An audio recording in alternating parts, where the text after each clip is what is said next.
केंद्र सरकार छावनी भूमियों के लिए छावनी भूमि प्रशासन 2021 ला रही है। इसका मसौदा तैयार हो गया है और इस पर छावनी के अंदर रहने वाले किसान भूमि स्वामियों को और छावनी परिषद से सुझाव मांगे गए हैं। जब जबलपुर में इस मसौदे से जोड़े के कागजात पहुंचे तो जबलपुर के किसानों के होश उड़ गए। जबलपुर कैंट बोर्ड के आसपास 150 से ज्यादा किसान हैं, जिनके पास लगभग 200 एकड़ जमीन है। यह लोग इस जमीन पर सदियों से काबिज हैं। कुछ लोगों के पास 1850 के समय से जमीन के कब्जे के सबूत भी हैं।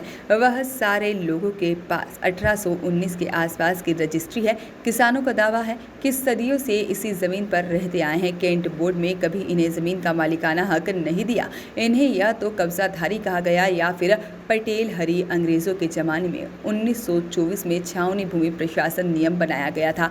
उस नियम के तहत छावनी क्षेत्र में आने वाली भूमियों पर रहने वाले किसानों को लगभग बेदखल करने के आदेश दिए गए थे। तब लोगों ने विरोध किया और 1926 में इस नियम को बदल दिया गया। 1926 से 2021 तक छावनी क्षेत्र में रहने वाले किसान आसानी से खेती कर पा रहे थे। हालांकि इन्हें जमीन का मालिकाना हक नहीं मिला था, लेकिन कलेक्टर इनके पट्टे बना देते थे और इन लोगों का गुजर बसर चल रहा था। 2021 में छावनी भूमि प्रशासन नियम ने मोदी सरकार ने इस किसानों को लगभग बेदखल कर दिया।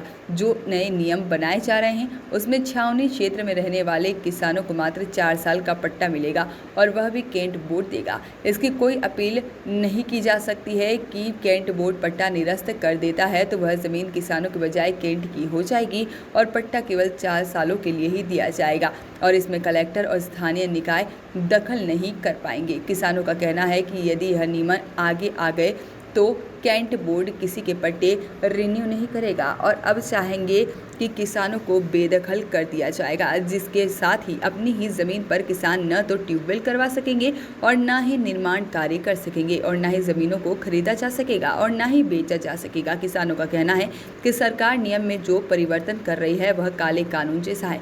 इससे अच्छा तो यह है कि अंग्रेज़ों का ही कानून था, वह कम से कम उनके चलते 100 सालों से इस पर खेती तो कर पा रहे थे। रक्षा मंत्रालय अपनी ज़मीन का रकबा बनाना चाहता है। किसान परेशान हैं और किसानों का कहना है कि हमें वोट देने तक का अधिकार तक छीन लिया गया।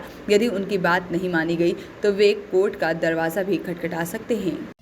जी बताइए, क्या परेशानी आ रही है आपको? मैं किसान नरेश कुशवाहा। हमारे पूर्वज लगातार विगत 200 वर्षों से खेती कर पीढ़ी दर पीढ़ी परिवार का पालन पोषण कर रहे हैं।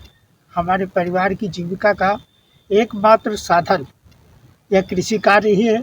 इसके अलावा हमारे पास कोई साधन नहीं है और हम इस परिवार को लगातार खेती करके पाल रहे हैं।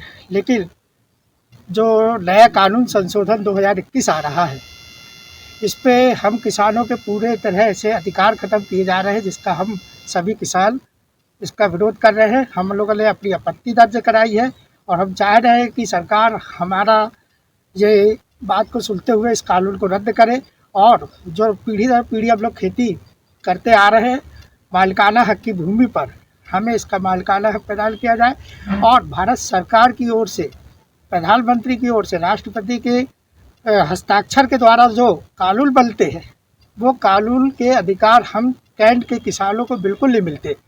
प्रधानमंत्री आवासीय योजना का लाभ नहीं मिलता। प्रधानमंत्री सम्मान निधि जो 2000 रुपये प्रति 3 महीने में प्रदान किए जा रहे हैं वो नहीं मिलता। इस तरह हम लोग को कोई फर्टिलाइज़र की योजना नहीं है।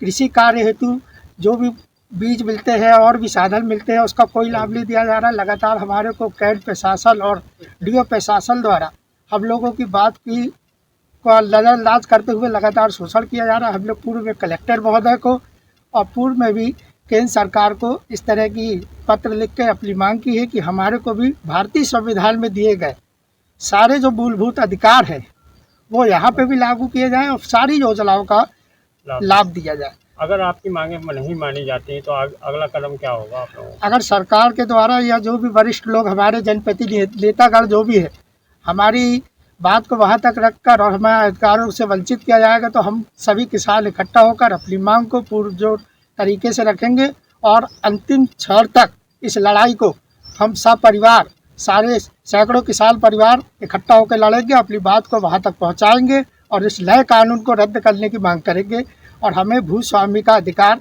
प्रदान किया जाए, क्योंकि हमारे पूर्वजों के द्वारा जो भी जड़ खरीदी ज़मीन है उसकी बाकायदा रजिस्ट्री है, सेल डीड है। का सवाल है, उस पर कोई डिस्प्यूट है ही नहीं और उस बेसिस पे आप अपॉइंटमेंट कर सकते हो विज़ medical officers in the state of Madhya Pradesh is concern. तो इस तरह से ये अपने आप में एक लैंडमार्क इंटरिम ऑर्डर है कि अभी भी मध्य प्रदेश में 14% ही ओबीसी रिजर्वेशन रहेगा।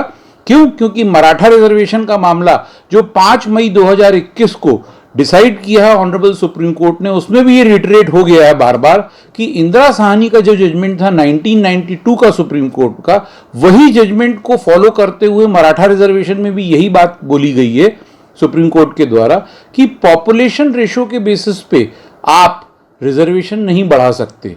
और यहां पे मध्य प्रदेश में तो पोजीशन ये हो जाती कि कहीं आप 27% कर देते ओबीसी का रिजर्वेशन तो 63% तो ऑटोमेटिकली हो जाता, प्लस कहीं आप उसमें इकोनॉमिकली वीकर सेक्शन का जोड़ दोगे रिजर्वेशन 10% तो 73% होता, जबकि ऑनरेबल सुप्रीम कोर्ट और भारत के संविधान के अंतर्गत ये बार बार ये बोला गया है कि 50% से ज्यादा SC ST OBC का रिजर्वेशन किसी भी कंडीशन में नहीं हो सकता, जो मराठा रिजर्वेशन में 5 मई 2021 को फिर से सुप्रीम कोर्ट ने बोल दिया।